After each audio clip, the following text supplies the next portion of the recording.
Zamagurie. Kúty ticha, krásnej, nedotknutej prírody. Oázy aktívneho odpočinku.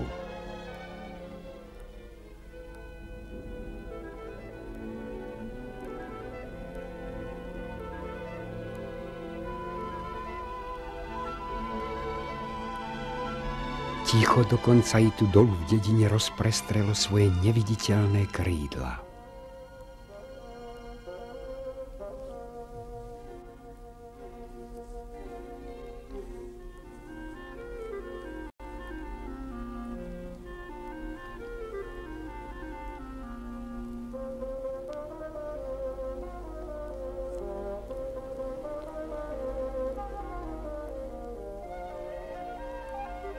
Raz do týždňa dedina ožije, pretože sa tu chlieb odjakživa kupuje.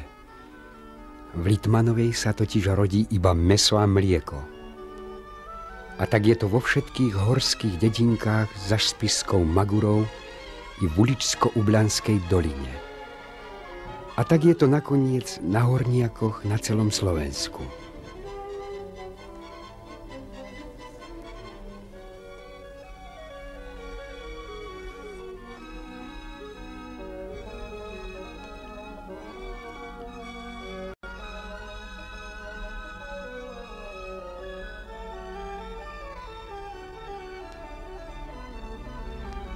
Tu sa začína naše rozprávanie o jednej starej tradícii, ktorá sa v Litmanovej ešte dodnes zachováva.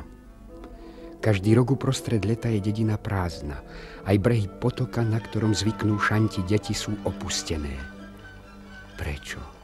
Kedy a ako sa z dediny vytratili jej obyvatelia? Odpoveď nájdeme kdesi za kopcami.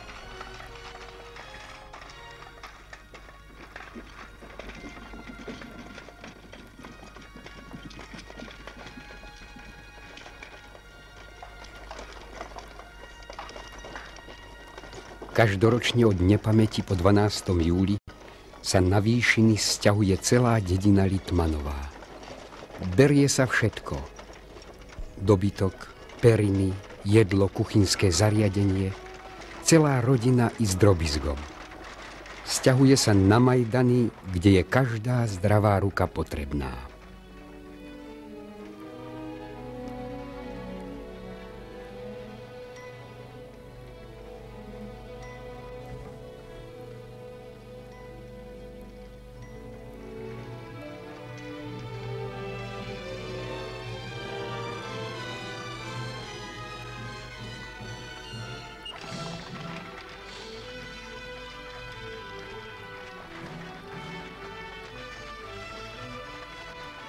Kedysi takto letovali všetky zamagurské dediny.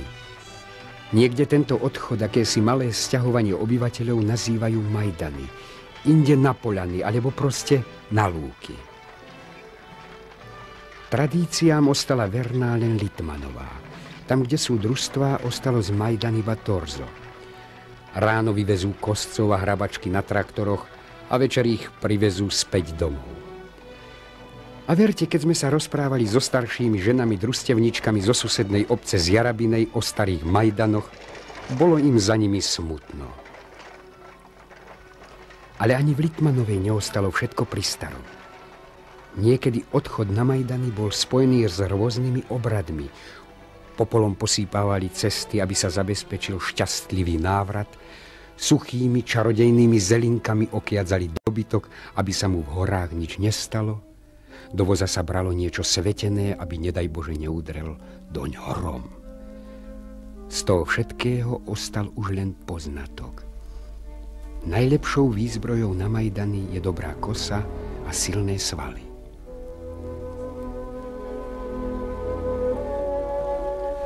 Ale toto sme už na mieste na Majdanoch.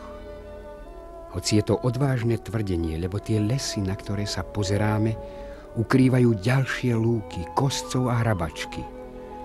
Tu je teda len začiatok. A kdesi na československo-poľských hraniciach je koniec.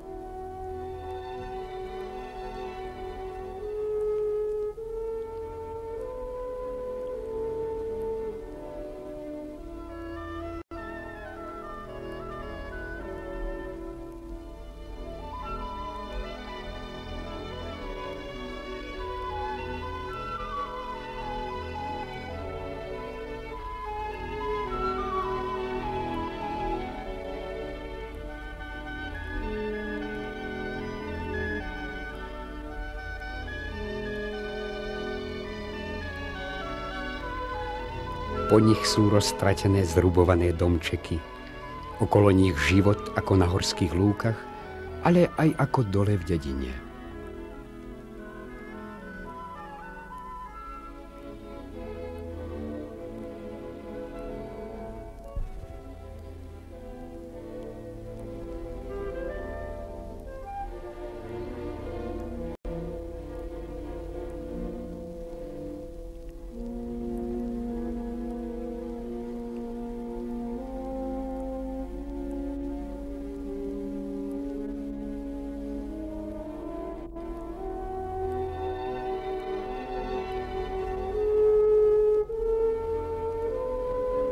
Zruby slúžia na všetko. V jednom sa býva, v druhom sa uskladňuje usušené seno.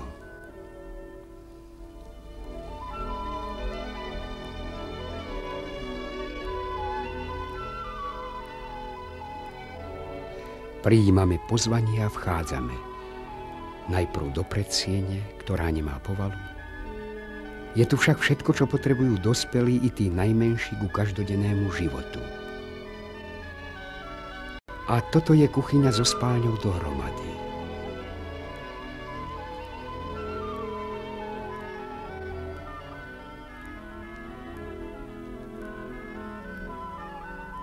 Chaty, ako vidieť, nie sú len vymoženosťou dnešných čias a nemusia slúžiť len na rekreáciu. Hoci majdany sú aj rekreáciou, hlavne detváky si prídu na svoje. Nikomu tu neprekážajú a nikto ich ani nehreší. Keď sa im zunuje behať, sadnú si ku kríčku a užívajú vitamíny našich hôr.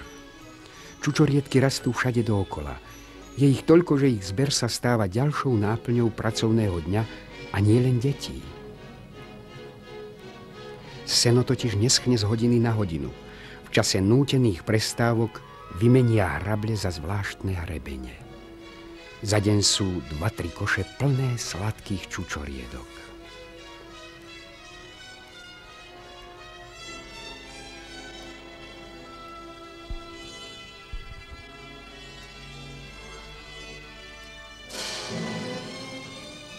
Hlavné ostáva však aj tak len seno.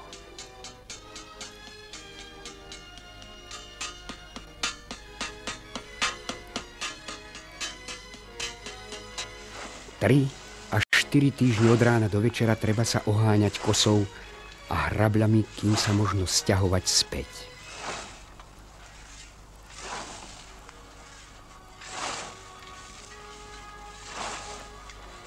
Vrškami a dolinami sa nesie spev hrabačiek, cvenžia kosy, ozýva sa smiech mladých ľudí.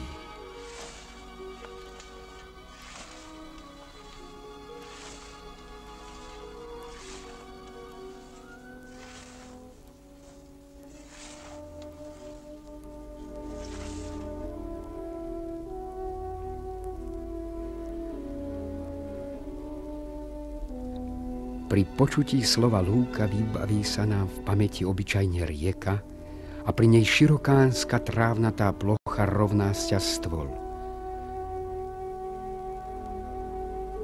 Sú ovšem aj takéto lúky.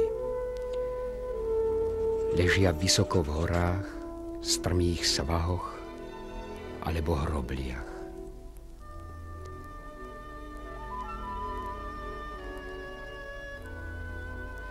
Z 1000 hektárov pôdy 800 hektárov horských lúk. Nie je to málo, skôr naopak.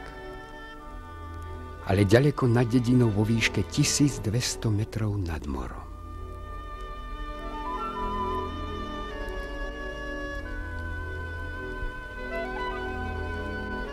Tu sa vlastne odohráva každý rok žatva Zamagurčanov.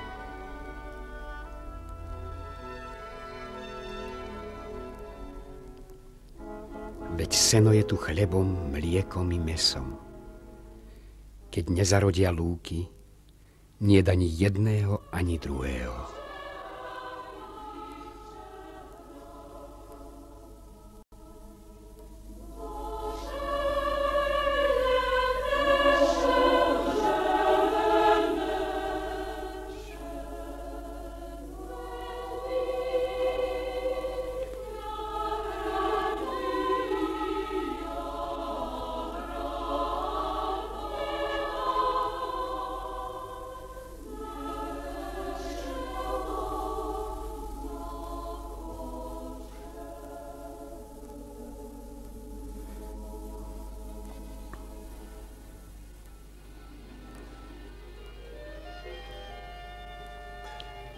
Takéto leto vynahradí úrodu aj za niekoľko minulých suchých rokov. Lebo keď prší, nuž prší tu vydatne a dlho. Niekedy väčšia časť úrody sa zničí priamo na lúkach.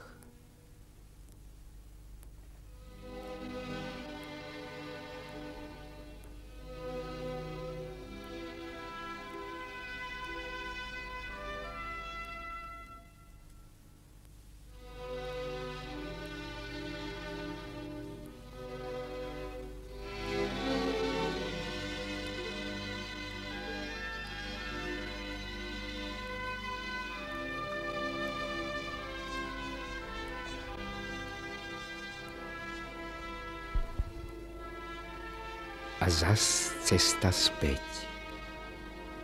Dolu by sa malo ísť predsa ľahšie. S nákladom teda určite nie.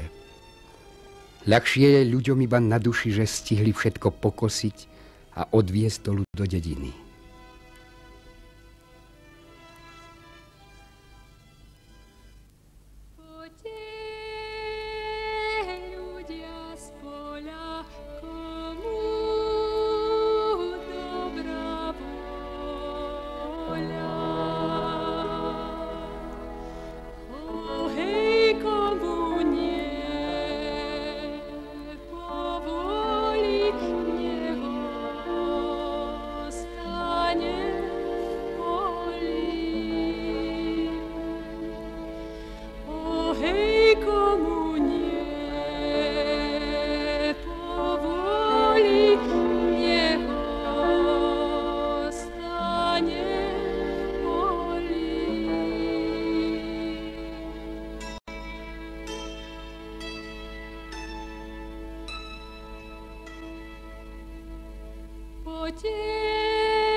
Koncom augusta v dolinách už nepočuť spev hrabačiek. Postupne prestávajú dymiť strechy dreveníc. Slabne i vyhrávanie svrčkov po večeroch. Ostávajú však spomienky na letovanie. Porovnávajú sa s Majdanmi pred rokom dvoma, i kedysi dávno, keď babičky boli dievkami a detkovia mládencami. Aj keď sa ich romantiky veľa stratilo rokmi, Litmanovčania sa tešia na ne každú jar. Nuž také sú Majdany, plné pracovného ruchu, ale aj zdravého odpočinku v chotári obce Litmanová, v jednej z najkrajších častí spišskej Magury.